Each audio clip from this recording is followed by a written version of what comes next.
Hi guys, I haven't done a video in a little while, so I just wanted to pop another video on here again. I had to actually go back home, fly across country last minute last week, so I haven't seen you guys in a while.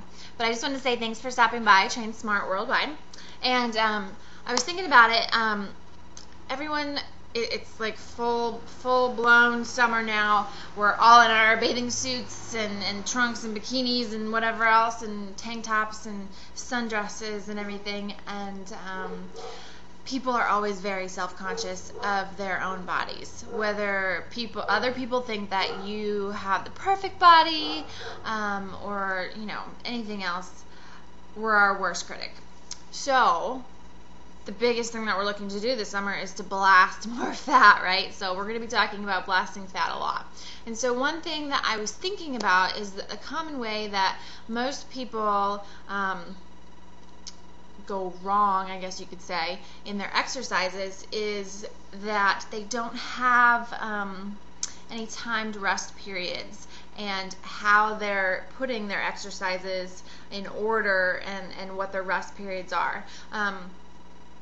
The average person goes to the gym and does probably a what's called a body part split, which is where you would do something like back and bis one day, chest and tris the next day, legs one day, and shoulders another day. However you happen to split it, there could be a million different ways that you could put it up, but basically most people, what they do is a body part split. So biggest thing is that you're really not going to burn a lot of fat doing a body part split.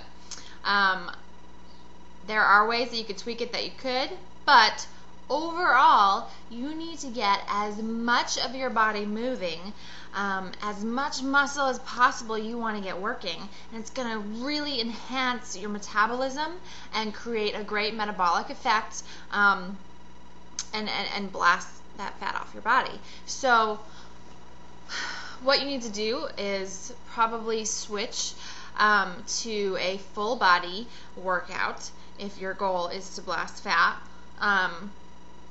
3 times a week, a nice solid 3 times a week for a full body workout is awesome. Just hitting all of the major parts.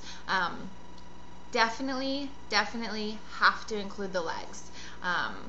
That's where most of your muscle is. That's where you're going to get that metabolism revving up, because you're using so much energy when you work your legs. So you have to include your legs when you're doing a full body. If you're really getting down into it, you could go into like a push-pull kind of a split, whatever else, but honestly, full body is the way to go when you are doing when you're looking to burn a lot of fat, shed some fat off there. So you're going to do full body.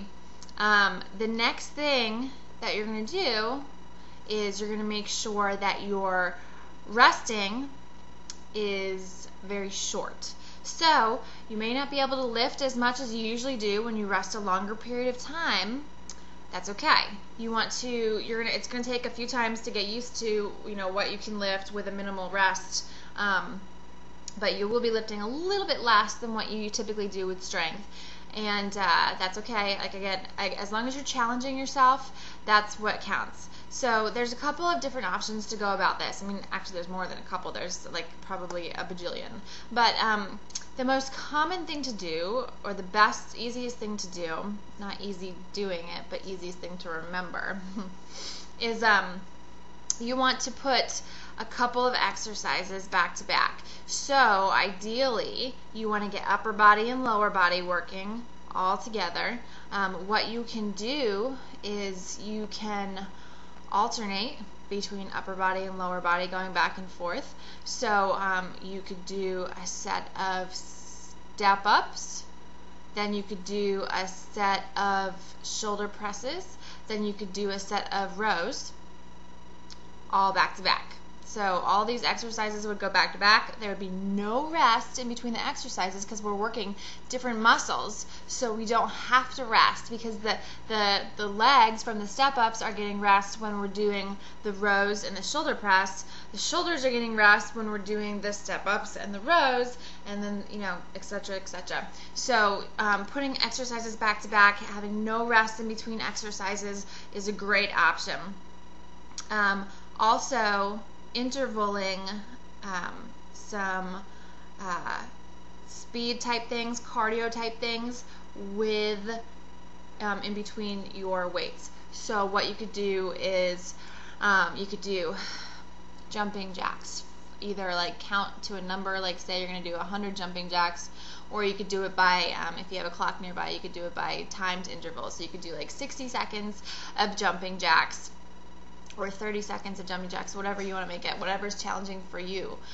So you're going to do jumping jacks or something of the sort. Then you're going to go over and you're going to do a squat with a press, an overhead press. So squat and press all at the same time. So you're getting upper body, lower body, and you're intervaling it with a cardio portion. And then you'd go back and you'd rest probably 30 to 60 seconds max. So you just did those two exercises. You did your cardio one, then you did your multi-muscle weights exercise, and then you rest 30 to 60 seconds, minimally as possible. The more you start doing this though, like the third or fourth set of your exercises, you'll probably be taking the full 60 seconds. But then you'd go back and you do another one.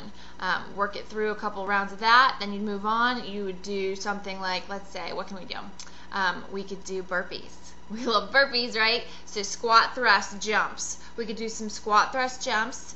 We would do 30 seconds of that, or 20 seconds of that, or you could just do a number, like say you're going to do 10 of those. And then you could go into a lunge with a row, right? So we're lunging and we're rowing. We're lunging and we're rowing. Again, we have upper body, lower body. We're getting multiple muscles going on, and we're going to get our heart rate right up there. And then we'd go into that rest period again, right?